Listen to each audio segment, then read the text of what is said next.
የድካም መንፈስ ይገዛናል፣ ያቀናል፣ ውስጣችንን ለምዶታል፣ ባህሪያችንን አውቆታል፣ ስሜታችንን ተጋርቷል። ስንወለድ ጀምሮ ጥላ አጥልቶብናል።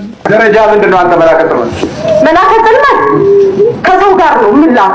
አንድ ሰው ሲወለድ ከአንድ ሰው ጋር ላካል። ለምን? ክፉ ላሰራ፣ ክፉ ከሰራ እኔ አላሰራ፣ ክፉ ከሰራ ክፉ ስራውን መዘግባለሁ። መዝጋቢ? አዎ መዝጋቢ ነኝ። እንዴት ነው የምትመዘግበው?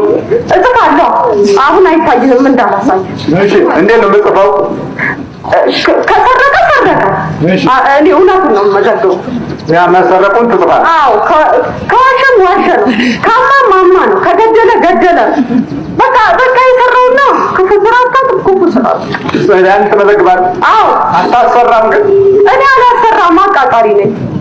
አቃጣሪ መዘግብና ሄጄ አስገብቼ እኔ እስከማስገለብጥ ደግሞ ጓደኛዬ ይመጣል። ማታ ይመጣና በቃ ጊዜያችን ከ11 ተኩል እስከ 12 ተኩል እንፈራረቅና ከዛ እኔ አስመዝግቤ እስከመጣ እሱ ይመዘግባል።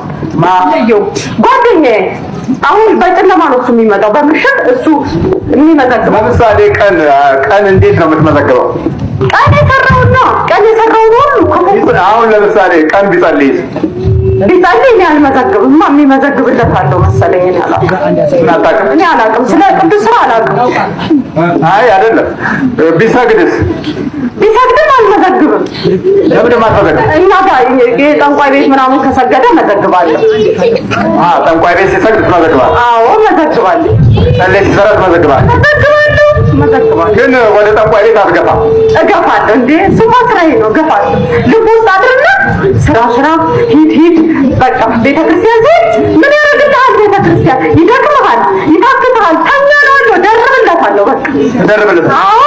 አንተ የትኛው ነው? አንተ ስሙት ጽልመት ነው ስሙ? አዎ።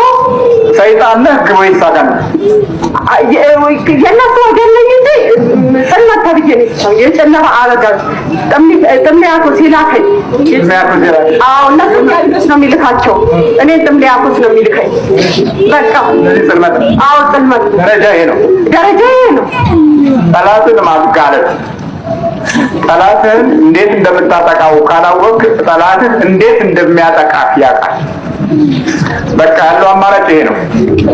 አንድ ወታደር እንዴት አድርጎ የጦር ሜዳውን ስልት በሚገባ ወታደራዊ የሆኑ ጠባያቶችን እስካላወቀ ድረስ ወታደር መሆኑ ያጠራጥራል። ምክንያቱም ጠላት ከሱ በበለጠ የነቃና ያስተዋለ ስለሆነ እንዴት አድርጎ እንደሚያጠቃውና እንደሚቆጣጠረው መረጃ አለው። ይሄ ክርስቲያናዊ የህይወት መረጃ ነው። እንዴት በባህሪ ውስጥ ጠላት አድፍጦ እንደሚያጠቃ፣ እንዴት ስልቱና ዘዴው በምን አይነት ሁኔታ እንደሆነ እንዲገባህ ነው እንጂ ሰይጣን ንስሐ ግባ አይልም። አጋንንት ተቀደስ አይልም። አጋንንት ወደ እግዚአብሔር ቤት ሂድ አይልም። እንዴት ከእግዚአብሔር ቤት እንደሚያሸሽህ፣ እንዴት እውነትን ከባህሪ ውስጥ እንደሚነጥቅህ ግን ይናገራል። እሺ አቤት።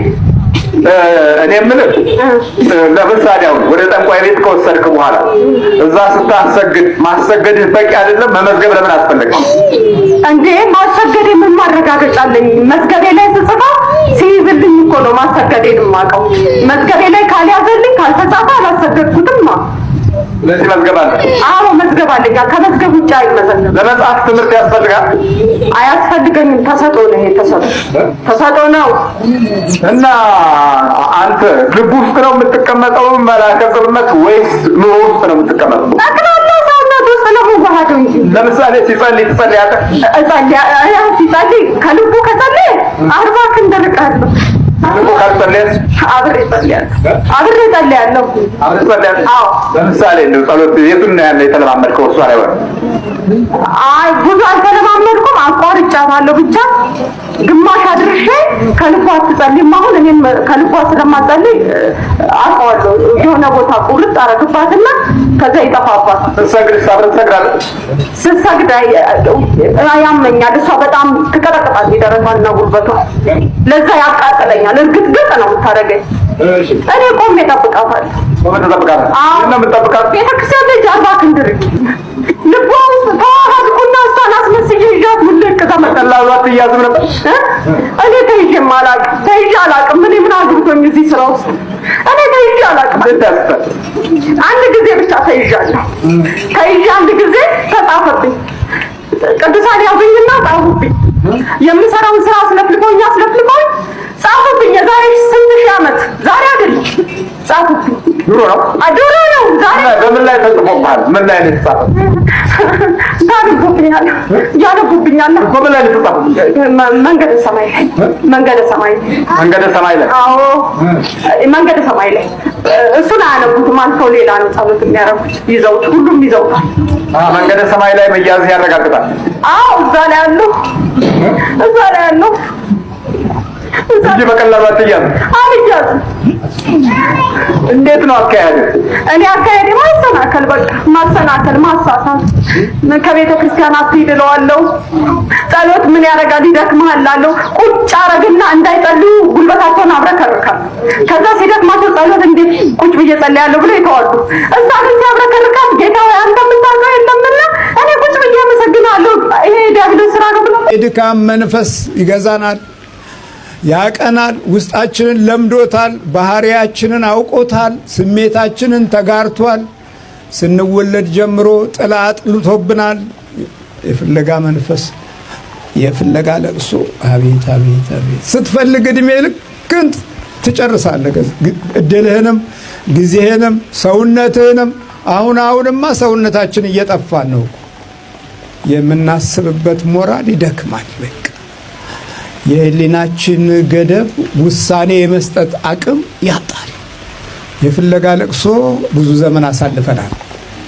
እሷን እንዲህ ብሎ የሚናገራት ኃያል ጌታ ለእናንተም ለእኔም ይሰራል። ለምን ታለቅሳለህ? ለምንድን ነው የምናለቅሰው? እስቲ በልጆቻችንስ አላለቀስም? ጌታ አንድ ወቅት ላይ በሚያስተምርበት ጊዜ ለኔ አታልቅሱ አለ። ለኔ አታልቅሱ፣ ለራሳችሁ እና ለልጆቻችሁ አልቅሱ። ያልወለዱ ጡቶች እና ያልወለዱ ማህፀኖችና ያላጠቡ ጡቶች የተባረኩ ናቸው የምትሉበት ጊዜ ሳይደርስ ለራሳችሁና ለልጆቻችሁ አልቅሱ ብሎ ነበር። እኛ ተው ነው መንፈሳዊውን ለቅሶ ተው ነው። የፍለጋ ለቅሶ፣ እግዚአብሔርን የመፈለግ ለቅሶ ተው ነው። ኑሯችን አስተወን፣ ቤታችን አስተወን፣ ጊዜያችን አስተወን፣ ዘመናችን አስተወን፣ ዕውቀታችን አስተወን። እሷ ግን የፍለጋ ለቅሶ ትክክለኛ ስለነበረ አምላኳ መጥቶ ለእኔና ለእናንተ የሚቀርበውን ጥያቄ ለእሷ ለምን ታለቅሻለሽ አንቺ ሴት አላት። መላእክትም ተናገሯት። ይሄው ጌታም መጥቶ ከትንሣኤ በኋላ ሕያው የሆነ ሞትን የሻረ ድምፅ እኮ ነው። ይሄ እንደሚለው ገና የሚሞት እኮ አይደለም፣ ሞትን የሻረ ድምፅ ነው። ትልቅ ድምፅ ነው። ሞትን ድል የነሳ ድምፅ ነው። ይሄ ድምፅ የማይበገር ድምፅ ነው። የገዢዎችን ሐሳብና ኃይል ያዋረደ ድምፅ ነው። በቃ ተገላገልነው እኮ ክርስቶስ ኢየሱስ የተባለው በቃ ቀብረነዋል ብለው የተመኩበትን መቃብር ያፈረሰ ድምፅ ነው። ለምን ታለቅሻለሽ?